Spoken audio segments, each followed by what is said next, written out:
በፒያሳ መሬት አይሸጥም እድል እንጂ አራዳ ፓርክ ፊት ለፊት በኮንዶሚኒየም ዋጋ የቤት ባለቤት የሚሆኑበት ብቸኛው አጋጣሚ በመሃል ፒያሳ አራዳ ፓርክ ፊት ለፊትና ከፍሬንድሺፕ ፓርክ አጠገብ እያስገነባ ነው ባለው ሳይታችን ላይ አመቺ በሆነ አከፋፈል ማለትም 100% ለሚከፍሉ ደንበኞች 30% ቅናሽ ባለ አንድ መኝታ 6 ሚሊዮን የነበረውን በ4.2 ሚሊዮን ብር፣ ባለ 2 መኝታ 10 ሚሊዮን የነበረውን በ7 ሚሊዮን ብር፣ ባለ 3 መኝታ 16 ሚሊዮን የነበረውን በ11 ሚሊዮን ብር ያቀረብን ሲሆን ከ10% ቅድመ ክፍያ ጀምሮ ለምትከፍሉ ልዩ የክፍያ አማራጭና የባንክ ብድርም አመቻችተናል።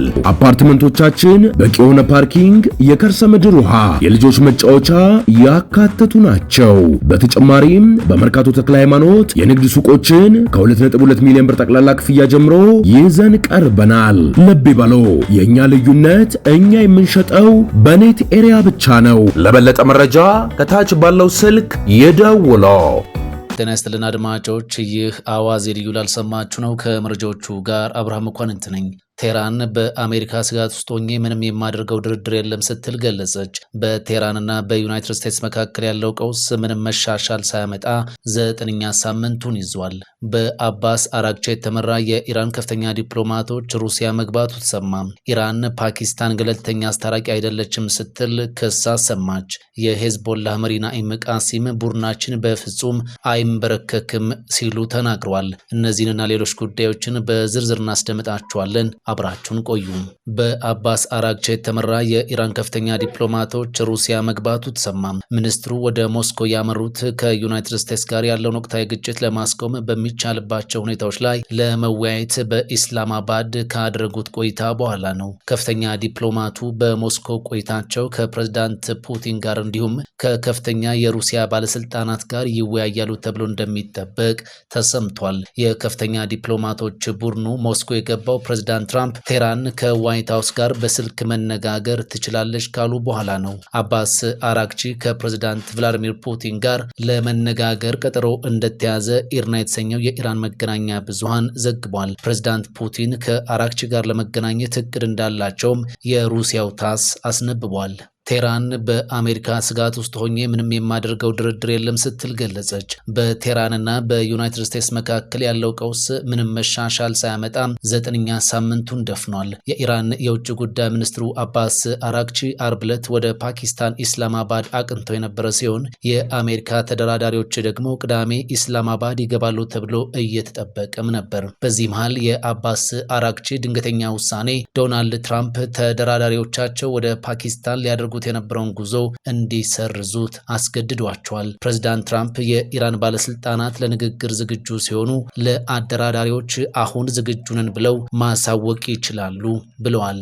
በአሜሪካና በኢራን መካከል ዲፕሎማሲያዊ ንግግሮች ይደረጋሉ ተብሎ ተስፋ በተያዘበት ቅዳሜና እሁድ ያልተጠበቀ ክስተት አጋጥሞ አልፏል። ለአስቸኳይ ስብሰባ ኢስላማባድ የነበሩት የኢራን የውጭ ጉዳይ ሚኒስትሩ አባስ አራግቺም የአሜሪካ ተደራዳሪ ቡድን አባላት ወደ ፓኪስታን ለመብረር በዝግጅት ላይ እንዳሉ ኢስላማባድን ለቀው መውጣታቸው ይታወሳል። ውጭ ጉዳይ ሚኒስትሩ በቆይታቸው ከጠቅላይ ሚኒስትሩና ከሀገሪቱ ጦር አዛዥ ጋር መነጋገራቸው ታውቋል። ፓኪስታን በዚህ ጦርነት ውስጥ አሜሪካና ኢራንን እያደራደረች የምትገኝ መሆኗም ይታወሳል። ምንም እንኳን በሁለቱ ሀገራት መካከል አሁንም የዲፕሎማሲ እድል እንዳለ የሚታመን ቢሆንም በዚህ 2 ቀናት የታየው ግን የንግግር እድሎችን የሚያጠብ ተደርጎ ተወስዷል። በኢራንና በአሜሪካ መካከል ያለው ንግግር በታሰበው መንገድ ውጤታማ እንዳይሆን ካደረጉት ነጥቦች መካከልም በሁለቱም ወገኖች መካከል ከጊዜ ወደ ጊዜ እየሰፋ የመጣው አለመተማመን ነው ተብሏል። ቴህራን ያለፉት ዲፕሎማሲያዊ ጥረቶች በሙሉ ባለመተማመን የተሞሉ መሆናቸውን ጠቅሳለች። የኢራን መገናኛ ብዙሃን እንዳስነበቡት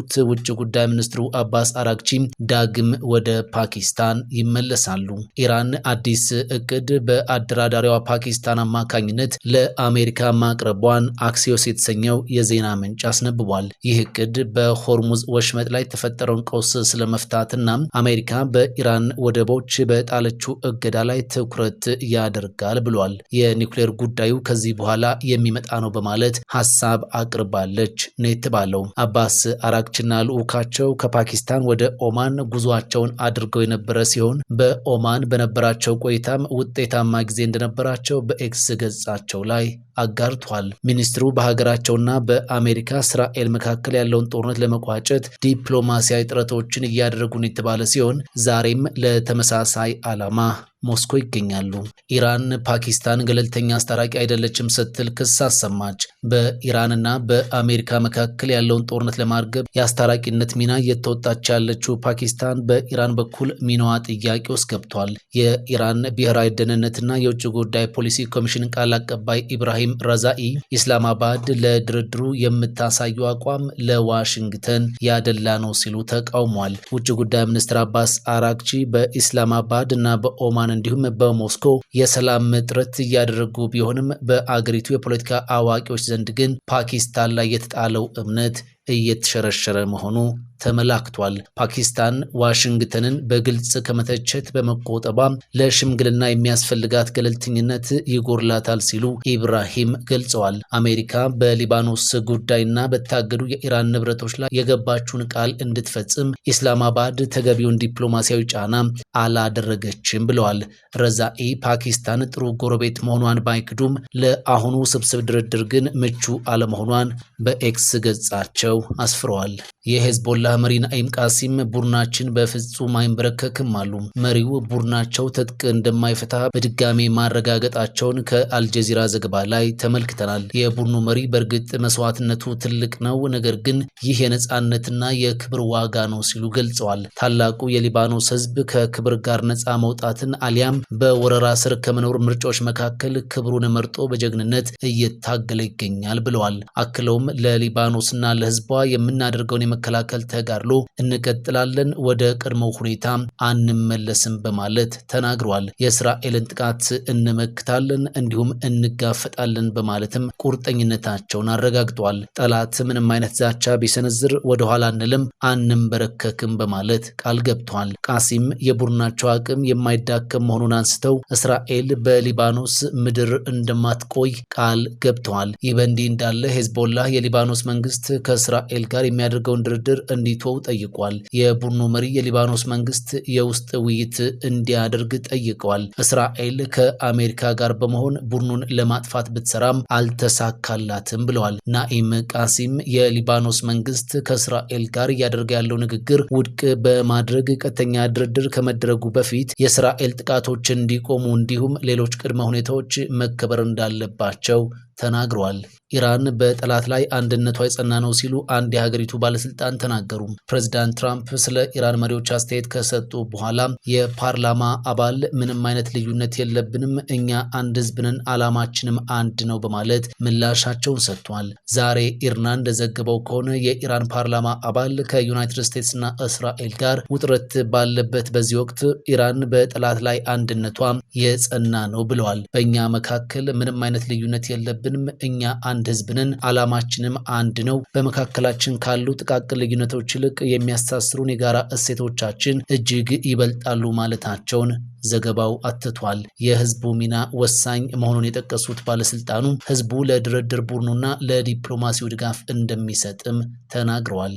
እስራኤል በኢራን ጦርነት የአይረን ዶም ስርዓት ወደ ተባበሩት አረብ ኤምሬትስ ልካለች ተባለም። ከዚህ በተጨማሪ በደርዘን የሚቆጠሩ የጦር ሰራዊት አባላትን ስለ መላኳም ተነግሯል። እስራኤል ከኢራን ጋር እያደረገችው ባለው ጦርነት የአይረን ዶም መከላከያ ስርዓትና በደርዘን የሚቆጠሩ የመከላከያ ሰራዊት አባላትን ወደ ዩኤኢ መላኳ ታውቋል። ባትሪዎቹንና ሚሳኤል መቃወሚያዎችን የመላክ ውሳኔ የተላለፈው ጠቅላይ ሚኒስትር ቤንያሚን ኔትንያሁ ከፕሬዝዳንት መሐመድ ቢን ዛይድ ጋር በስልክ ከተነጋገሩ በኋላ መሆኑን የእስራኤል ባለስልጣናት መግለጻቸውን ጀሩሳሌም ፖስት ዘግቧል። ወደ ገልፍ ሀገራት የተተኮሱ በደርዘን የሚቆጠሩ የኢራን ሚሳኤሎች በዚህ ስርዓት አማካኝነት መክሸፋቸው ታውቋል።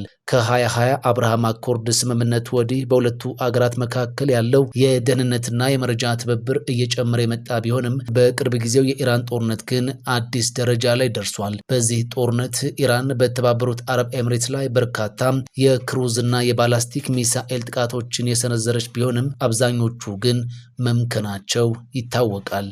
በፒያሳ መሬት አይሸጥም እድል እንጂ አራዳ ፓርክ ፊት ለፊት በኮንዶሚኒየም ዋጋ የቤት ባለቤት የሚሆኑበት ብቸኛው አጋጣሚ በመሃል ፒያሳ አራዳ ፓርክ ፊት ለፊትና ከፍሬንድሺፕ ፓርክ አጠገብ እያስገነባ ነው ባለው ሳይታችን ላይ አመቺ በሆነ አከፋፈል ማለትም 100% ለሚከፍሉ ደንበኞች 30% ቅናሽ ባለ አንድ መኝታ 6 ሚሊዮን የነበረውን በ4.2 ሚሊዮን ብር፣ ባለ ሁለት መኝታ 10 ሚሊዮን የነበረውን በ7 ሚሊዮን ብር፣ ባለ 3 መኝታ 16 ሚሊዮን የነበረውን በ11 ሚሊዮን ብር ያቀረብን ሲሆን ከ10% ቅድመ ክፍያ ጀምሮ ለምትከፍሉ ልዩ የክፍያ አማራጭና የባንክ ብድርም አመቻችተናል።